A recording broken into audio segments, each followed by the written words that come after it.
you say something? Can I say something? Something?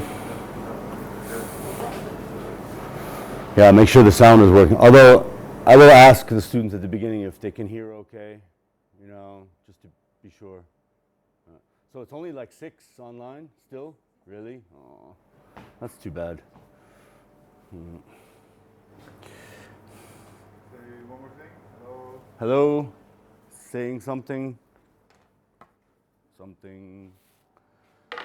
Something in the air, she moves me.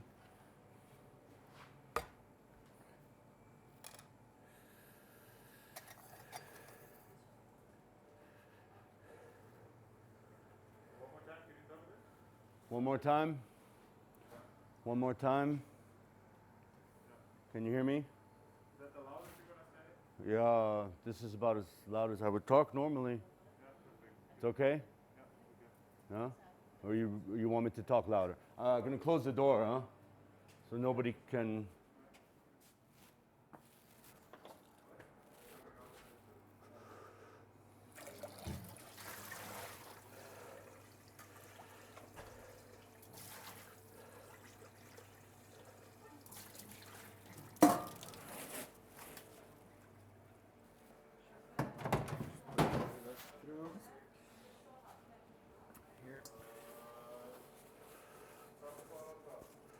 Are you nervous at all? No, I'm fine. No, it's no big deal. I mean, I just want it to go really well. And this is probably the first time I've done something that's actually live. Normally I've done videos where we could redo them or redo parts of them and stuff like that, you know? So it's different. Huh? Yeah, I mean, it's cool. As long as it's all about preparation, you know, mise en place. If everything's ready, then it's good.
Ready? Let me just clean this thing. Hold on.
Your whole position should be sort of in the middle. Yeah, exactly. But I do have to move around a little bit. That's fine. But You can. when you're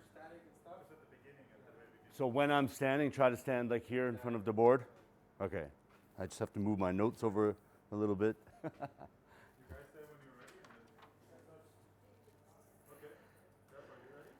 Yeah, let's go. I count down and then let you. 5, 4, 3, 2, 1. Okay. 5, 5, 4, 3, 2, 1. Hello, everybody. How are we doing today? Welcome to the Digital Junior Academy. Can you hear me? Is it okay? Wave and say yes if you can hear me, okay?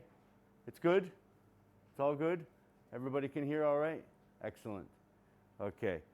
Everybody, let us see you. I only see 2 students on the screen, so if you'd like to turn on your camera so that we can see you as well, that would be great. Okay? Don't be shy. We want to see what you look like. Here we go. They're coming now. Excellent. Okay, everybody. Very good. So to start off, I would like to introduce myself. My name is Darren Allard. Here at EHL, I'm known as Chef Darren, and I've been teaching here as a kitchen instructor since about 5.5 years. Prior to that, I was a chef in Zurich, Switzerland for over 20 years. So I have a lot of experience as a chef here in Switzerland, and now I have experience teaching our young students here at EHL. We're still missing a couple of people on the screen. Should be 2 or 3 more coming, I hope. We would be happy to see you. Okay. Then you are always welcome to ask questions at any time. You can enter your questions into the chat. My associates will read the questions to me and I will answer them for you. Okay, so please don't be shy and ask questions anytime you like. As you know, we're going to make a carrot cake today. Why are we going to make a carrot cake? Because I think it's something fun for us to do together. There are a lot of interesting steps in making a carrot cake, and there's also a little element of healthiness to a carrot cake. We have fresh carrots inside. Who can tell us what is a major health benefit of carrots? Maybe somebody can answer into the chat. Why are carrots so wonderful? Did anybody answer? Nobody? Now we have a question. Uh-oh, already a question. Does the butter need to be soft or cold from the fridge? It should be soft. As I wrote in my instructions, one of the first things you should have done is about 3 hours before preparing this recipe, you need to soften up your butter, okay? If you have forgotten to do this, don't worry. Probably you have a microwave and you can not melt the butter, but you can just warm it up a little bit in your microwave if you have one. Okay. Everything good over there?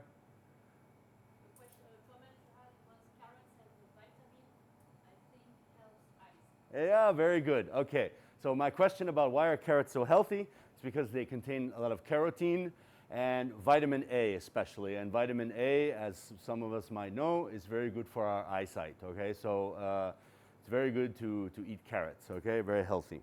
Excellent. The carrot cake that we're making, does anybody know where it originates? Where did the carrot cake originally come from? There might be 2 different answers coming in here. I'm interested to see if anybody knows where the carrot cake originated. So we'll just wait a second here. Any answers? Sorry? I can't read from here. You have to tell me. Anyone else? Nobody knows? Okay. No problem. Some people might think that it originated in England, which perhaps is true. Here in Switzerland, we stick to the theory that it originated in the canton of Aargau here in Switzerland. I don't know, maybe some of you heard of Canton Aargau, maybe not. It is located in between Bern and Zurich. And Canton Aargau is very famous for carrots. They have a special sort of carrots that grow there. And they're very famous for this carrot cake, which in Swiss German is called Aargauer Rübli-Torte. Okay, enough of the history of the carrot cake. We're going to jump into our recipe now. So the three things which I asked you to do prior to beginning was to soften the butter, so that just meant taking it out of the refrigerator for a few hours and letting it soften. If you haven't done that, then you're going to maybe warm it slightly in the microwave or in a warm oven, but not, we don't want to melt the butter, okay? I also asked you to spread the pecan nuts, onto a baking tray and bake them in the oven for 10 minutes to toast them, okay? So I've done that already here, as you can see. The reason for toasting these nuts is to give them an extra aroma, okay? Toasting nuts always brings out the aroma even stronger, okay? So that's what we've done here with these nuts. They are cooling down. They're actually quite cool now. I'm going to show you in a minute how we're going to chop them up, all right? The other step which we wanted to do ahead of time was to peel our carrots, okay? So hopefully you have had the chance with your peeler to peel the carrots and to remove the two stem ends, okay, so that they are completely clean and ready to go. Very good. We're just going to have a quick look at our ingredients, which were on the recipe. So going in the order in which we're going to use them, I have over here in front of my mixers butter, which I cut into small cubes. It makes it a little bit easier to mix it up. We have the sugar, granulated sugar, okay. Then as we move over this way, I have my spice mixture. So I told you in the recipe that it's mostly cinnamon. It's delicious in a carrot cake. You were free to add any spices that you wanted to. For example, ground cloves, ground allspice, ground nutmeg, a little bit of ground ginger. Okay, any spices which you like. So I have prepared my spice mixture already. It's ready to go. There's going to be a little dash of salt coming inside. There will be eggs coming inside, which we are going to separate into egg yolks and egg whites. Of course, our fresh carrots. Then we're going to be mixing our flour together with a little bit of baking powder. Okay, the baking powder is going to help the cake to rise up and to make it a bit lighter. Okay, baking powder is a mixture of baking soda and some other ingredients which creates a chemical reaction which helps the cake to rise and have lightness. Okay, we have some lemon, which we're going to make lemon zest and lemon juice. We have also a little bit of butter and sugar for brushing inside of our cake pan. Okay, I have a vanilla bean. We're going to put that inside of our frosting afterwards. Okay, just to identify some of the ingredients which I have all here in front of me. I see one of you on the screen. I can see that you have a beautiful mixer similar to mine. So I have the luxury here at EHL. I have the luxury of having two of these mixers, which makes life quite simple. Probably a lot of you at home, you only have one, so you're going to have to transfer things from one bowl to another, but we will do that together. Okay, so the first step, again, if there are any questions, please don't hesitate to ask any questions. Or if you feel I'm going a bit too fast, raise your hand and say so, and I will. If you want me to repeat something, then I'm happy to do that for you. Okay, the first step, what we're going to do, according to the instructions, is we're going to prepare our pan. So we have here what's called a spring form cake pan. And the reason it's called that is because it's on a little spring, so I can remove the sides from the bottom very, very easily, okay? This makes it very easy for us to remove the cake from our pan. Yes, please. There is a question. How do we need to what? To roast the pecans. How do we need to roast the pecans? Okay, all you had to do was just spread the pecans onto a baking tray and put the baking tray into the oven for 10 minutes at 160 degrees approximately. Okay, you can see, perhaps you can zoom in slightly, you can see that these pecans have taken on a little bit of a darker color, okay? That's from the roasting. Yes. So this slightly darker color gives a very nice aroma to the nuts. Okay, I hope that answered your question. So I've done that already and I've let them cool.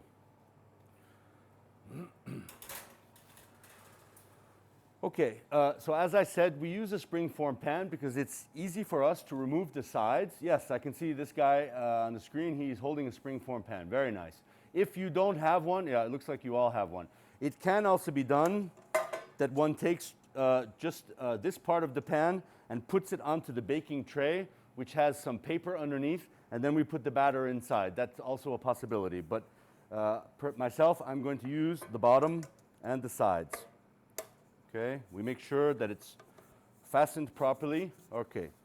Now, what we want to do is prepare our pan with some butter and some sugar. So we're going to spread a little bit of butter with a brush inside, all around the bottom of the pan and the sides of the pan, okay? Just going to move this soft butter around a bit and completely coat. Now, this is important because when the cake is rising, you know, the cake is going to rise, as I told you, because of the baking powder and because of the eggs which are inside. These ingredients act as what we call leaveners, which mean a leavener, it leavens the dough just like with a bread, okay? With a bread, the leavener is called yeast, and with a cake, we use a combination of eggs and baking powder. So when it's rising, we don't want it to stick to the sides of the pan. We want it to be able to rise up very, very freely inside of the pan. All right? So once I put the butter, now I can take just some normal granulated sugar within my fingers, and I can sprinkle the sugar around both on the bottom and into the sides where there is butter. So the sugar is going to stick to the sides and to the bottom of the pan because of the butter which I put inside. So this sugar also helps the cake to rise freely. Also helps the cake to rise freely. And another effect that we have from the butter and the sugar is when the cake is baking inside the hot oven, the butter and the sugar caramelize a little bit on the outside, and that gives a nice caramelized crust on the outside of our cake. So at this point, hopefully, most of you are as far as I am. It looks like somebody is making carrot cupcakes instead of carrot cake. That's actually very creative.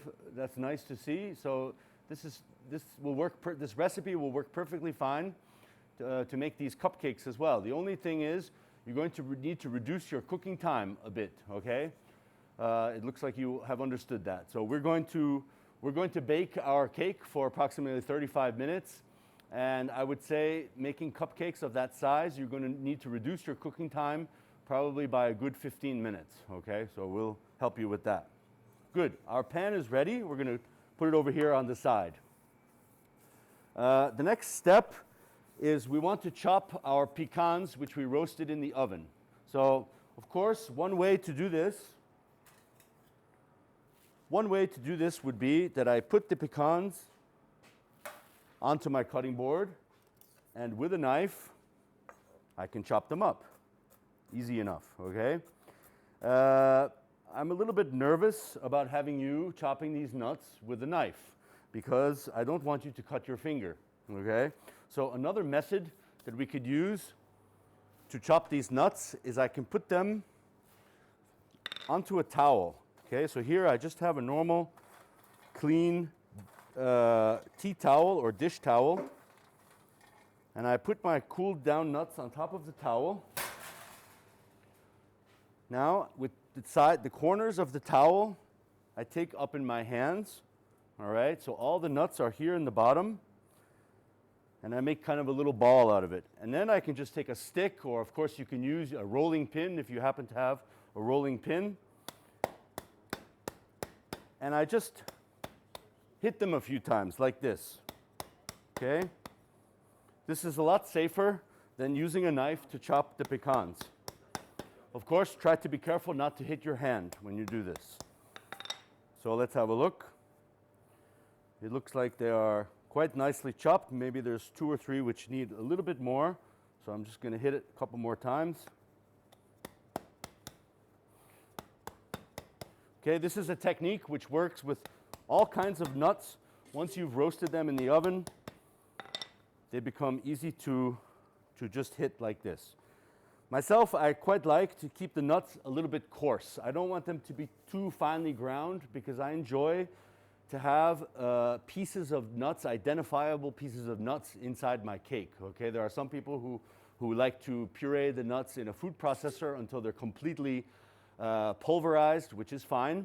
But myself, I like to keep them a little bit coarse. Okay, hope everybody is with me here so far. The next step is to grate the carrots with the grater. So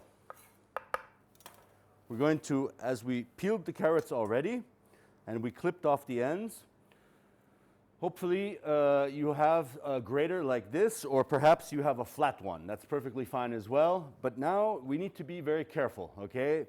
Yes, do we have a question?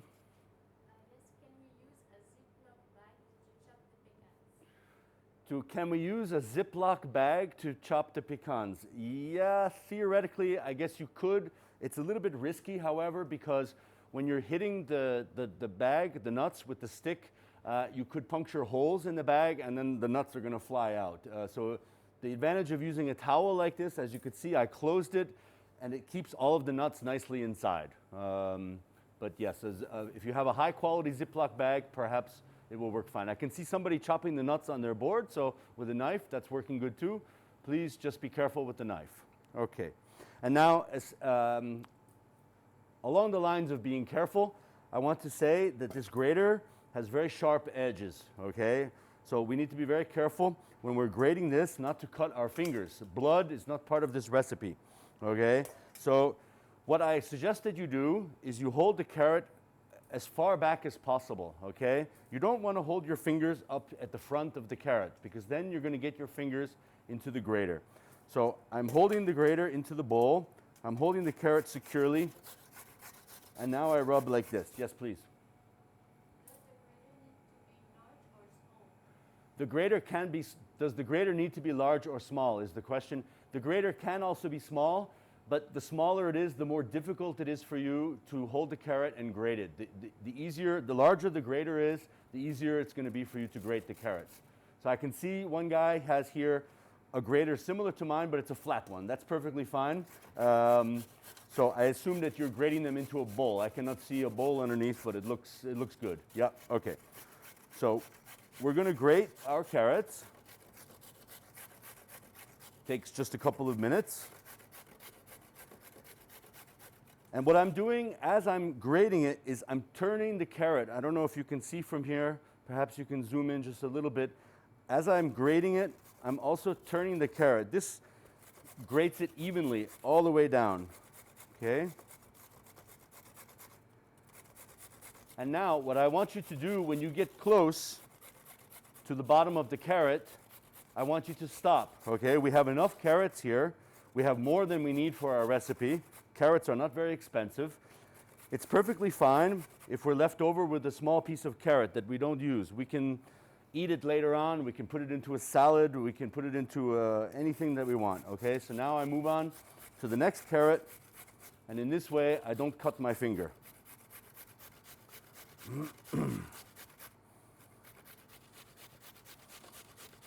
As we said, carrots are very healthy because they contain a lot of vitamin A and are excellent for vision.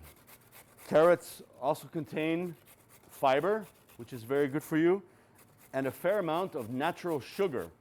So for this reason, we commonly use carrots in baking for making carrot cake because we can use carrots almost like a fruit since they contain this amount of natural sugar. Okay.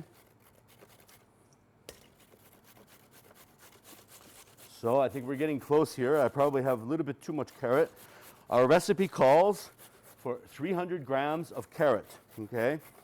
It is possible, if you would like to use a little bit more carrot than it says in the recipe, it's perfectly fine. It will not overly affect the recipe. I mean, an extra 50 grams or so is no problem. If you really like to add extra carrots, you're welcome to put in 350 grams, not a problem, okay? So I believe I'm pretty close to my 300 grams here, so I'm going to take a look on my scale. Over here, I have a digital scale, okay, with a bowl on top set to 0. And it looks like I do have, indeed, over 300 grams. Okay, so I'm giving 330 grams into my cake, which is perfectly fine. Good. Our carrots are grated and ready to go. Very good. This, of course, can be done with a machine as well. If you have a Cuisinart or a food processor at home, you can also use that if you have a grating attachment in this machine. Okay, but I just wanted to show you how we do it by hand. Very good. The next step is we're going to add the baking powder to our flour. Okay, we're just going to mix it together. This way, when we add the flour later on to our batter, the baking powder will be evenly distributed. Okay, so as it says in the recipe, I have the 200 grams of flour measured here. Here I have the 15 grams of baking powder. It's very convenient here in Switzerland. They sell these little sachets of baking powder already measured to 15 grams. So because it's a common amount that we put into cakes. So I'm just going to remove the top, add this baking powder into the flour, and mix it with a small spoon so that it's evenly blended together. Okay, very good. Our next step is to zest the lemon and press the juice, okay? When I say zest the lemon, I mean to remove just the skin from the lemon, okay? First I'm going to have a clean cutting board to work on, okay? There are two ways we can do this. I can use my very fine zester, which I have here with me at school. Perhaps you don't all have one of these at home, but the grater, which you used to grate your carrots, also has a very small, fine way of making zest. So we can, on the side of the grater, make our zest, or I can use my microplan zester. So what we want to do when we're zesting the lemon is only take away the yellow skin, okay? So that means as I'm rubbing the lemon, I have to turn the lemon because I don't want to go too deeply into the white part, okay? If we take too much of the white part with our zest, it will become very bitter. So we're just going to take, for the beautiful lemon flavor, the outside skin of the lemon. I just hit it down on the board a couple of times as I do this. Okay, as you can see, I've removed most of the yellow part of the lemon. It gives a nice big spoonful of lemon zest, which gives an excellent flavor into our cake. Okay, next, we can take the juice from this same lemon. So once we have zested it, we cut it in half. And with our small juicer, we press the juice. We're going to use the juice and the zest in two different places. The zest we're going to use in the batter of our cake, and the juice we're going to use later on in the frosting of our cake. Okay? But this way we have it ready to go. Excellent. The next step is to separate our eggs. Okay, we want to separate the yolks from the whites. When we prepare our batter, we're going to do the yolks first and the whites later on. The reason for this is to add lightness to the cake, okay? When we separate the eggs and we beat the yolks first and later we beat the whites into what we call like a snow, okay, a soft peaks, the cake will become very, very light. So to separate the eggs, I have two small clean containers in front of me here. I just crack the egg shell and I open up the egg. I allow the egg white to fall in by itself to the first container until all of the egg white has dripped out. Now I take the yolk and I put it inside the other container. And then I repeat the process. Okay, so I just let the white fall. Now, I know the recipe called for 4 eggs, but actually the eggs which I have here are rather small, so I've decided to use 5. It's perfectly fine, especially if you have increased the amount of carrot you're putting in the cake. If you have put an extra 50 grams of grated carrot, then it's probably a good idea to add an extra egg, okay? So We just separate our eggs like this. Everybody's with me so far? I guess so. Very good. Okay, eggs are separated. At this point, we are ready to make the batter for our cake. But now we have to do something very important first. We have to turn on our oven, because when this batter is finished, we want to put the cake directly into a hot oven. And it takes a little time for the oven to heat up. So I'm just going to come over here and turn my oven on. I'm going to put it, in your recipe it says 200 degrees. I'm actually going to put mine at 190 because I have high quality professional ovens which operate very, very well. And 200 is almost a little bit too hot for this reason. So I reduced mine to 190 degrees, but in a home oven you're welcome to use 200 degrees. Okay? And now we're going to make our batter. So we're going to come over here to our electric mixer. Now you can also do this with a handheld mixer if that's what you have. If you don't have a large KitchenAid or Kenwood machine like this, you can take a bowl and you can put your butter inside, and with a handheld mixer you can beat the butter and the sugar. Okay? Our first step is to beat 150 grams of butter with 100 grams of sugar. So I'm going to put my soft butter inside the mixer. I'm going to get the motor running. And now what this is going to do, it's going to start to lighten up the butter, incorporate some air into the butter, which will make it lighter, and it will make it more receptive to emulsify the sugar with the butter. Now with the motor running, I can take my sugar and slowly put it inside.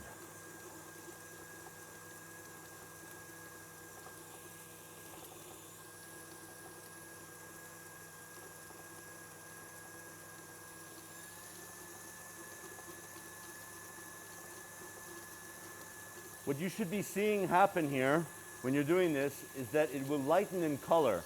When you started out, the butter had a little bit of a yellowish color to it.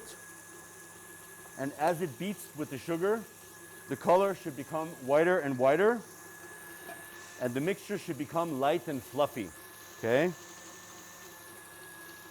What you may want to do once or twice while you're doing this is turn off the motor, raise the mixer, and scrape down the sides a little bit with your spatula. Okay? This will make sure that everything is mixing up very nicely. So we scrape down our sides, lower it down inside once more.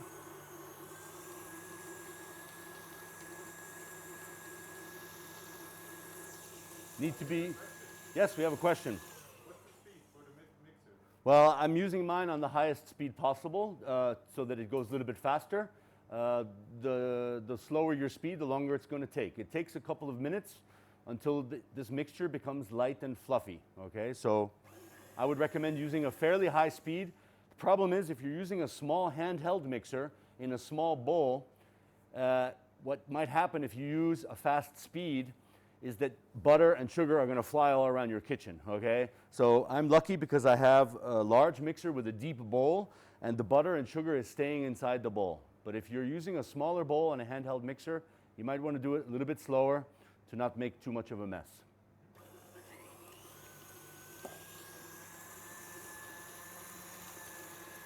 Now, the next step, as we can see in our recipe, is going to be to add our spices, a pinch of salt, and our lemon zest to this mixture. All of those ingredients are just for flavor.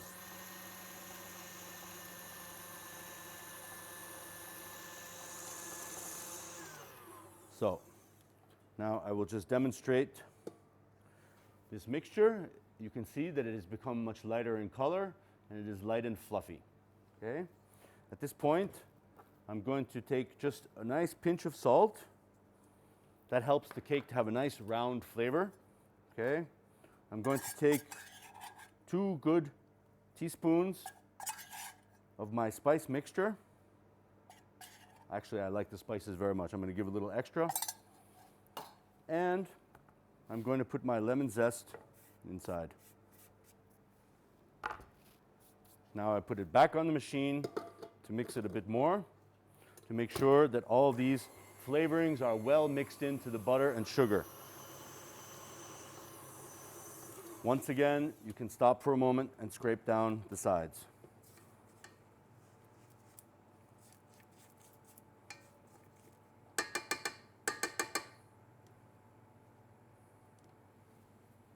At this point, we want to incorporate our egg yolks into this mixture.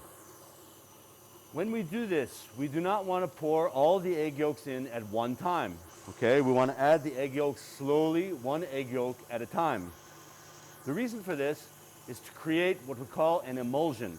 Okay, the egg yolks and the butter both contain a lot of fat, and they will not emulsify with each other immediately. They need to emulsify more gradually.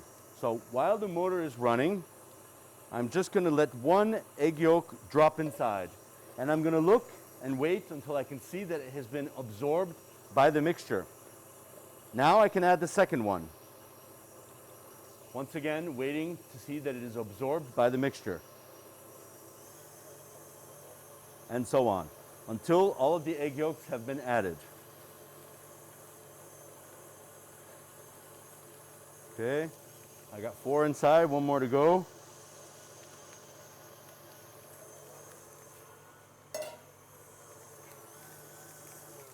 Once again, I can scrape down the sides because I can see there's a small amount of egg yolk which didn't get caught by the whisk of the mixer. So I scrape down the sides a little bit. Let the motor run for another moment. And now what I can see in my bowl is that the mixture is well homogenized. It's well blended, the egg yolks with the butter and the sugar and the spices. At this point, we're going to add our carrots to this mixture. First, I'm just going to bang out my wire whisk to get as much of the butter off of it as possible. You can continue to use the wire whisk to mix in the carrots. However, myself, I feel it's easier to change to a paddle attachment now. If you happen to have one of these paddle attachments, I saw somebody on the screen had one on the machine already, yes. So this will make life easier when we're adding the carrots. Okay, so I'm going to put the paddle attachment onto the mixer. I'm going to add my 330 grams of carrots inside.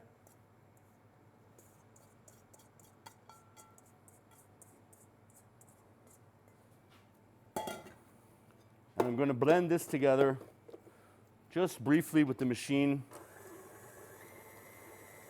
until the carrots are well incorporated into the batter. Does not take very long.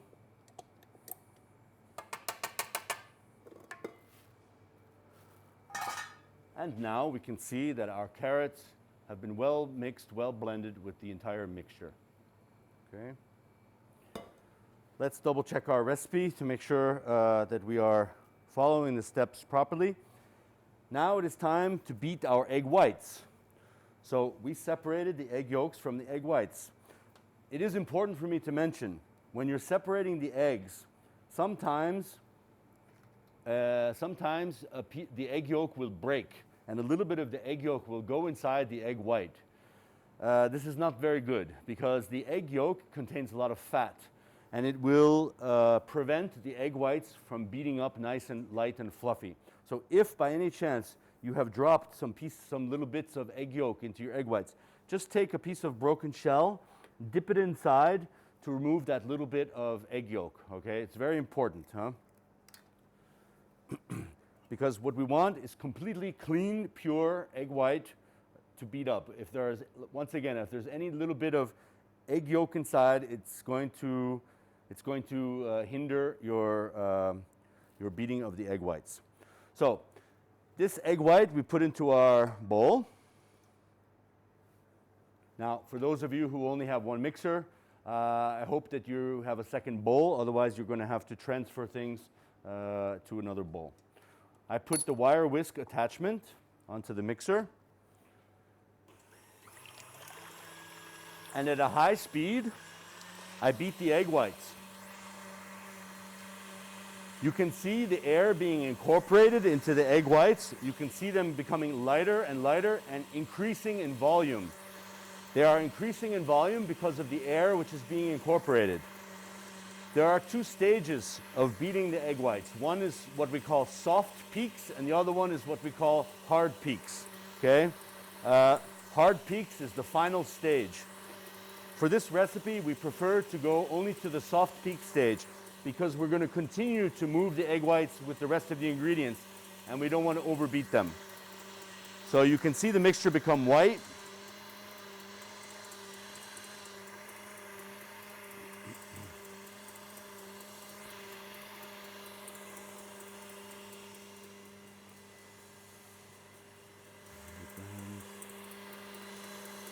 Takes about 2 to 2.5 minutes to reach the soft peak stage.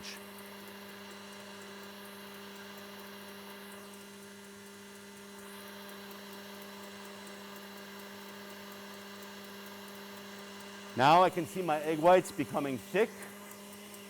Yes, I can see somebody's using a handheld blender. Very good. In a plastic bowl. Perfect. Okay. Now I can start to see little soft peaks forming on the surface of my egg white. The mixture is becoming very, very thick. Just a little bit more. We're almost there.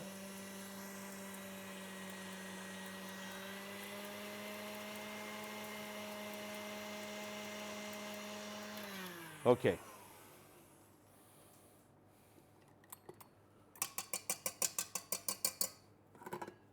Now, here we can see our beaten egg white mixture. What we want to do at this point, we don't want to add all of this egg white into our batter at one time because we have just incorporated a lot of air into these egg whites. And if we put all of it in at once, it will deflate. We will lose all of that air that we just put inside. So what we're going to do is only put in a small portion of these egg white into the batter. And that's going to lighten up the batter. And then we will gradually add the other egg white. And in this way, it will not deflate. So when I do this with my spatula, I'm just folding the egg white into my carrot mixture. Okay? As you can see, I'm just folding it inside, and the carrot mixture is becoming lighter. Now I can add a little bit more of the egg white to continue to lighten up the mixture. And then it will receive the rest of the ingredients much, much better because it has been lightened up already. So we just fold in this egg white. Okay. Now, as I recall in the recipe, it says that we need 100 grams of our chopped pecans. I'm going to put my bowl on top of the scale. Put it at 0. Over here I have my chopped pecans. And I will add 100 grams into the mixture.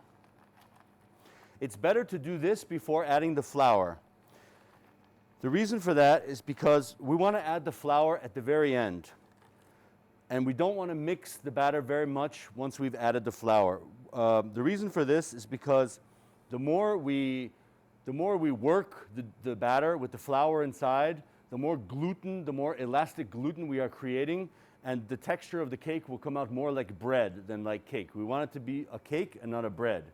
So we don't want to overmix the flour. We're just going to add that at the end. Flour, as you know, contains gluten. So I have 100 grams of chopped nuts. I'm going to fold them gently inside the mixture.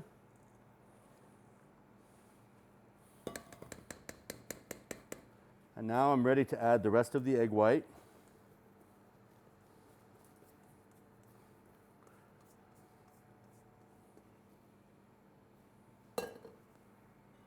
Once again, folding.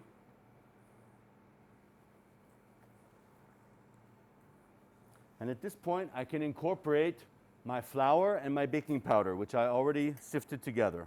Okay? I can add about half of the flour at first, gently folding it inside. We don't want to overwork it now, as I said, okay? Maybe some of you have made cookies before, or you've made pie dough before. It's the same principle. The moment you add the flour, you don't want to move it too much anymore. Okay, now I can add the rest of the flour. And incorporating everything together.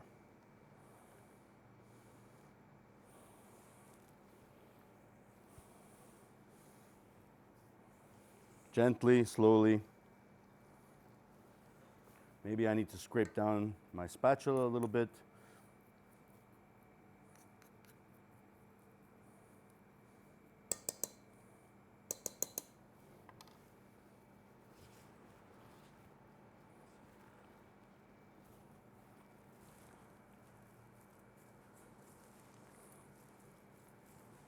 And at the moment that I can see all of the white flour has disappeared into my batter, I'm ready. So it looks like this, okay? Completely homogeneous. And at this stage, I'm ready to put my batter into my prepared cake pan.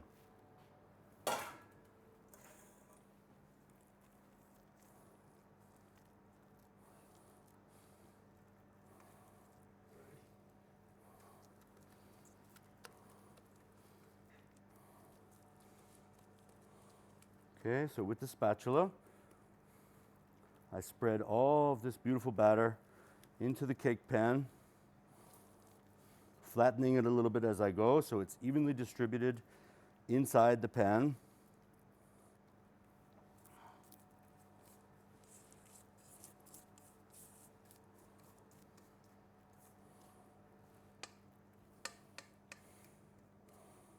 Okay.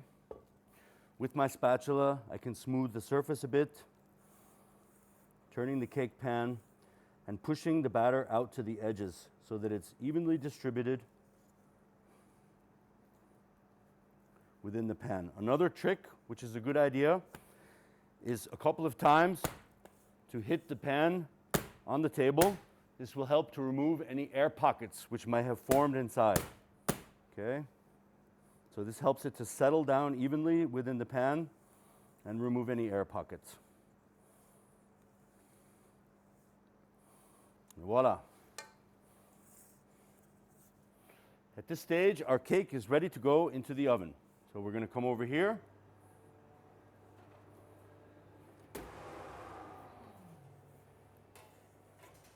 I put it inside my 190 degree or 200 degree oven. And I set the timer for 35 minutes.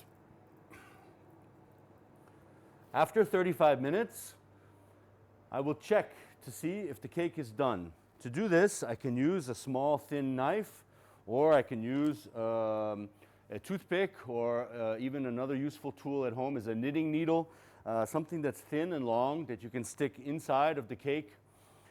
And when it comes out, it should be clean. If there's any batter that's still sticking to the toothpick or the knife when it comes out, that means the cake is not finished yet and needs maybe another 5 or 6 minutes of baking, okay? At this point, our cake is going to take 35 minutes to bake in the oven. So what I have done already ahead of time is I baked a carrot cake. And this one, we're going to be able to put our frosting on top. I'm going to show you now how to do that. So this one has been cooling. Just going to need to rinse out one of my bowls.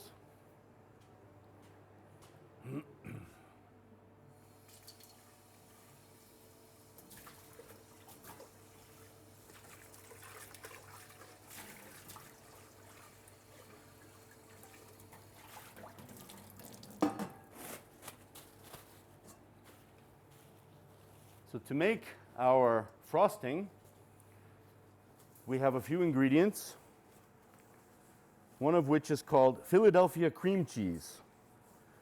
Now, there are different concepts for making this frosting. The classical carrot cake from here in Switzerland, from the canton of Aargau, which I mentioned before, does not use Philadelphia cream cheese because back in the days when this carrot cake was created, I don't believe there was any Philadelphia cream cheese, okay? So it's a bit more of an American creation to use Philadelphia cream cheese in the frosting. Maybe some of you have had cheesecake before, which is also very delicious, quite heavy, and made with Philadelphia cream cheese. Philadelphia cream cheese is a double cream cheese, so it's quite full fat, okay? It has a fat content of between 60 and 70%. Has a very, very high fat content, okay? There's a question. Yeah. If we make the frosting at the same time, can we put it in the fridge while waiting for the cake to cool down? Yes, okay, so the question was, can we make the frosting at the same time or ahead of time and keep it in the fridge for icing the cake? Yes, of course we can do this. The only thing is you might want to take it out of the fridge again 10 or 15 minutes before icing the cake, because what we have here to make our frosting once again is soft butter, okay? Because once again we're going to beat this butter with the sugar in the mixer just like we did before. Then when the frosting is chilled, the butter becomes more solid again, okay? So to have it be easier for you to spread the icing around on the carrot cake, it would be a good idea to remove it a little bit ahead of time. I just need to rinse off my wire whisk.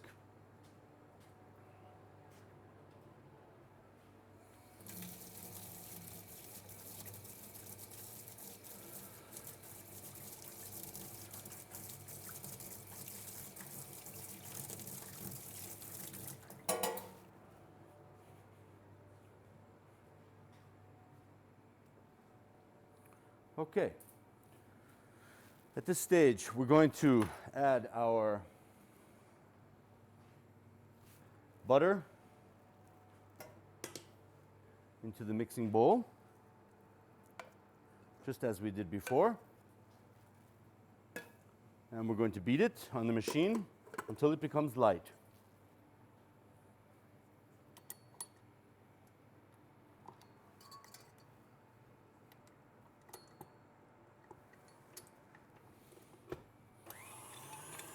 And then what we're going to add this time, last time we used normal granulated sugar when we beat it with the butter. This time we're going to use powdered sugar. Powdered sugar is ground much, much more finely and lends itself to create an even lighter frosting for our cake.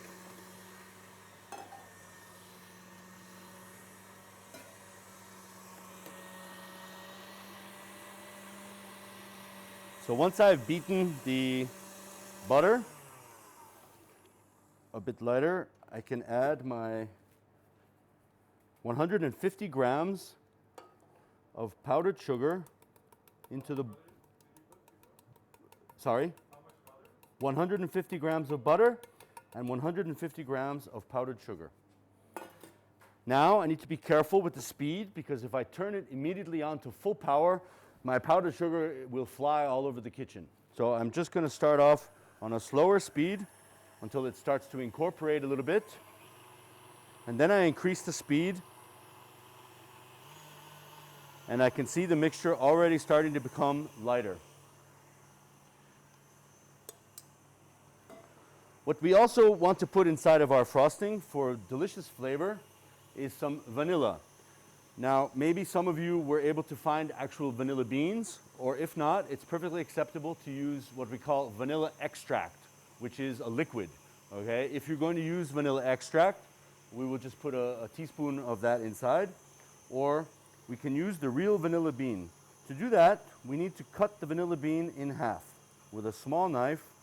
With the tip of a small knife, I just run down the middle of the vanilla bean so that I can cut it in half. And now what I need to do is scrape out the seeds.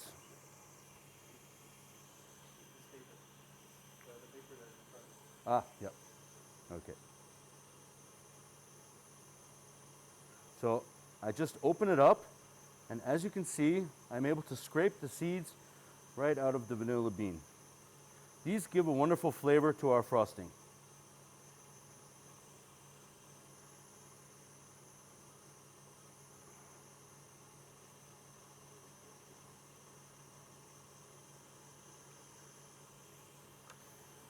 we check our mixture. Once again, we need to scrape down the sides of the bowl as usual to be sure that it's blending properly.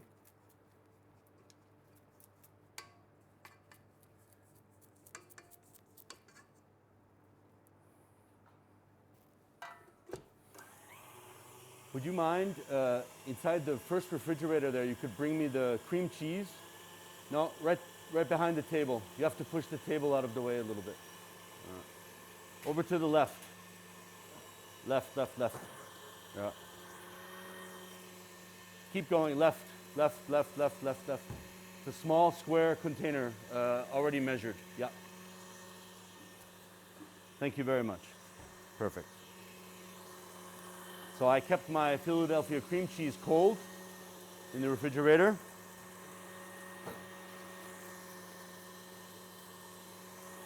Now I can see my butter and powdered sugar mixture becoming lighter.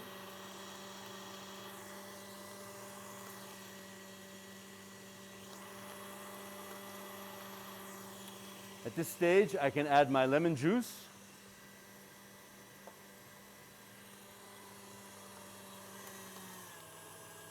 Turn the motor down a little bit so it doesn't make a mess.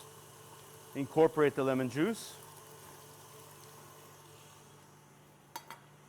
I can add my scraped out vanilla bean.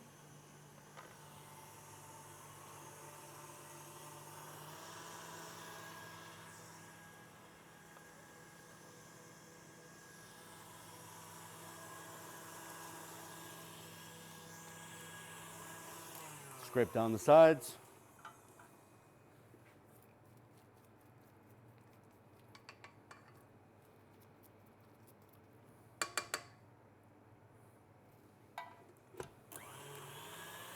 Make sure it's all well blended together, the lemon juice, the butter, the sugar. Beautifully homogenized. And now we can add our cream cheese to this mixture.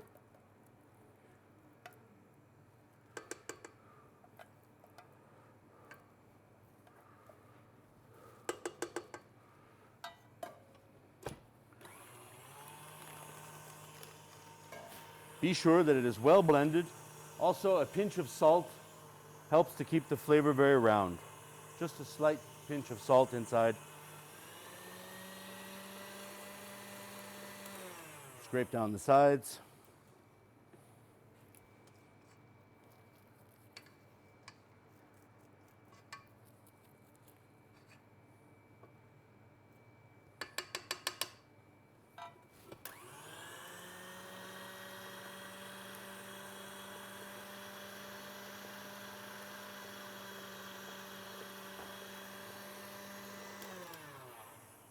Et voila.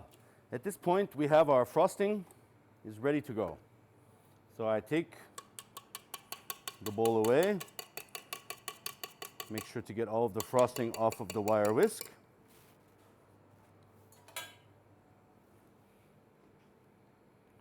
And we see we have a nice light and creamy frosting to put on top of our carrot cake. Okay.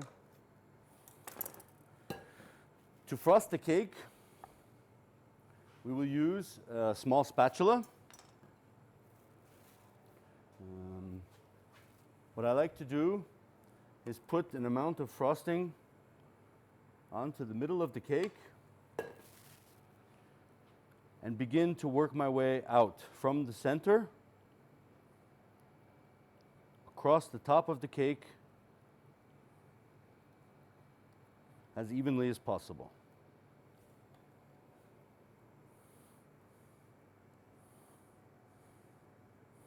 It looks beautiful. I can see the little dots of vanilla inside there, which give an excellent flavor. Now I can put some more frosting on top, and I can start to work my way down the sides of the cake as well.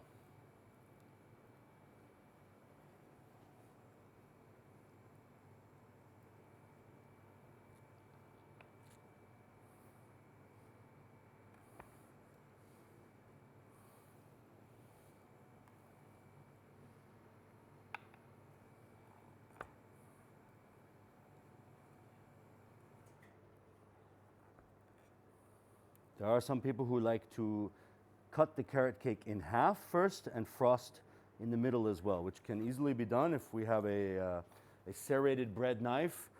I can cut through the cake completely in half, and I can put a layer of this frosting on the inside as well, and then I can put the top on. Just means one extra step in making the cake, okay? So,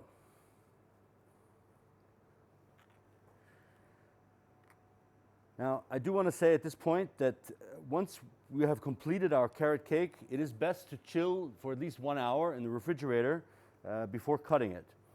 And even better is carrot cake after 1 or 2 days, okay? If you have the possibility to make your carrot cake and chill it in the refrigerator for 1 or 2 days, the flavors will develop even more. This is often the case with many things which we cook, soups, sauces, cakes, that it takes time for the flavors to develop. So if you can somehow resist from eating all of the carrot cake at once, and you can save some of it for later on, you will be rewarded with an even more flavorful cake. Okay? So our frosting is just about done. A little bit more over here.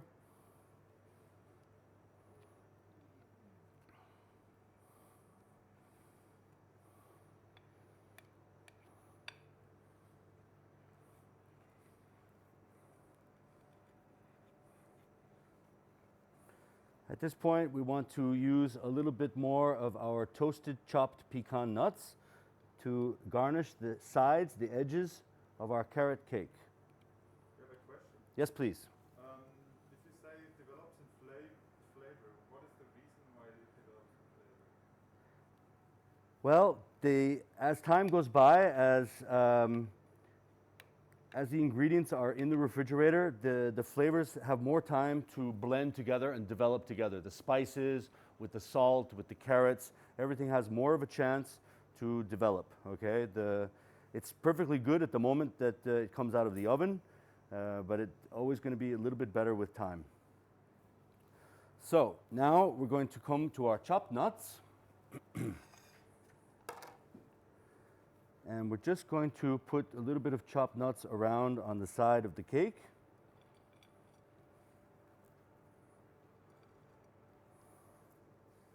Once again, I enjoy having the nuts quite coarse like this because it gives real pieces of nut when we cut the cake.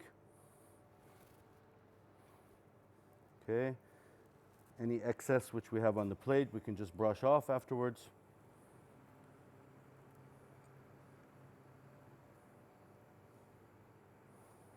And at this stage, we're going to garnish the top of our carrot cake. Now, I wrote in the recipe that in some places there are small marzipan carrots which are available to buy in the store to use as a decoration for the carrot cake. Of course, you can also make your own marzipan carrots, but that's quite a lengthy process. Okay, so I have purchased some marzipan carrots here at the store.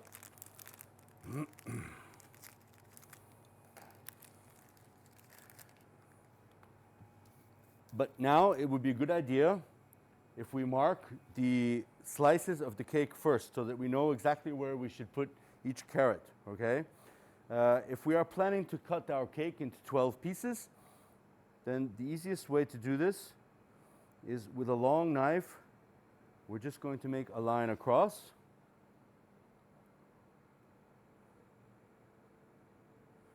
So now at this point we have created 4 slices, okay? And now holding the knife, we cut across again. And we just make light lines to give us those 12 pieces. What we can also do, I did not write this into the recipe, but if you have a little bit of the frosting left over, you could put it into a piping bag. So here I have just a normal piping bag with a little star tip, okay? And I can take a small amount of frosting which I have left over, and put it inside.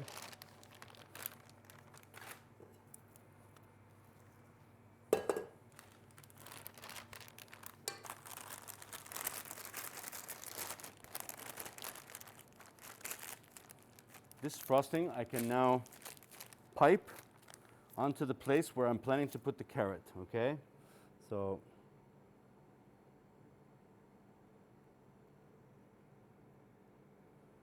I can just make one little, small little star on each piece of cake.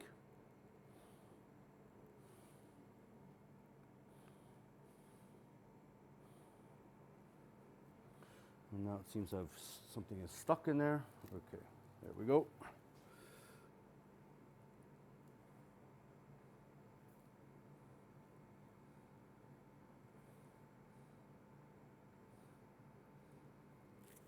And voila. And now with our little carrots,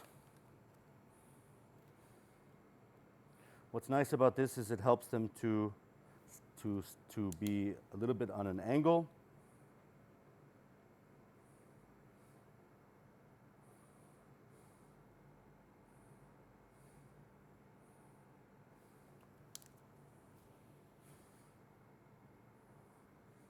So one little marzipan carrot on each slice of cake.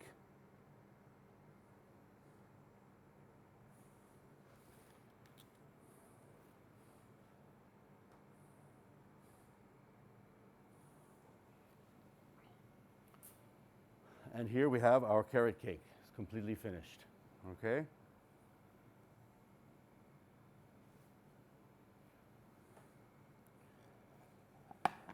We can cut a slice right on the lines which we created before.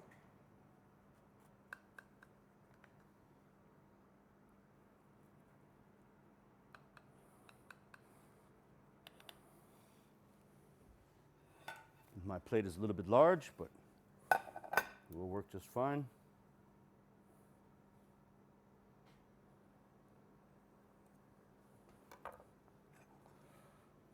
And the consistency of the cake looks very good. It's not too fine. Normally the original cake from Aargau in Switzerland was a bit finer. We would grate the carrots finer, the nuts finer, and it had a very fine and compact consistency. Personally, I enjoy having a little bit more of the coarser consistency with the carrots and the nuts like this. It gives a little bit more of a crumbly, coarser carrot cake, okay?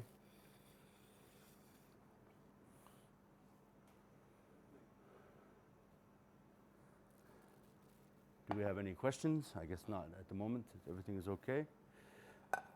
I hope that you have been able to keep up with my activities here and that your carrot cake is going to be a giant success as well. I have the carrot cake which I put in the oven, has still 15 minutes to go. Now it is important when you take it out of the oven that you cool it on a rack. So we have large, you can use a small rack, but just important to have a sort of wire rack so that air can circulate underneath while the cake is cooling. What I recommend is you put the entire springform pan hot out of the oven onto your rack and let it cool for a good 10 minutes. After this time, you take a small thin knife and you just cut around the edge to make sure nothing is sticking to the springform pan. Then you can release the spring and the whole edges of the pan will just come away very, very simply. At this point, let it cool another 10 minutes on the rack, and then you can slide your knife underneath the cake to make sure that it's free from the base of the cake form pan, okay?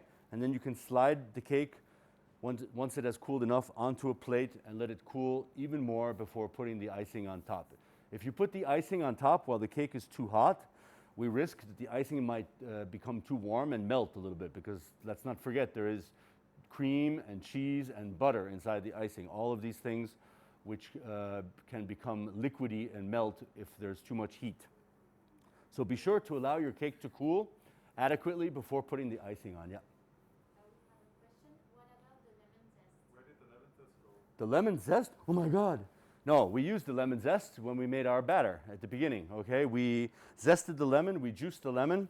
When we were mixing to make the batter of the cake, when we mixed the butter with the sugar, we added the egg yolks one at a time.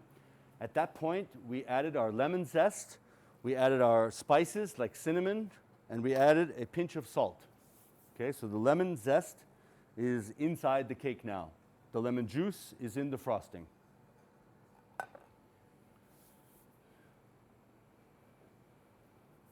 Well, everybody, you're welcome to ask any more questions.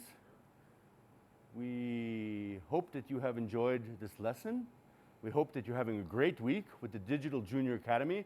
We would much prefer to have you here with us at EHL, and we hope that soon, one day, this will be possible again. For now, we do things in a digital fashion, so that's very good. It would be a pleasure to welcome you here one day at school at EHL. No other questions? Everybody is good? Okay. Thank you very much. Okay, guys. Well, thank you so much for your attention, and I wish you the best of luck and look forward to seeing you soon. Thank you very much. Goodbye. Thank you. Bye-bye. Are we offline? Yes. Well done. Mamma mia. Straight for an hour. 50 minutes. So let's eat. Except I don't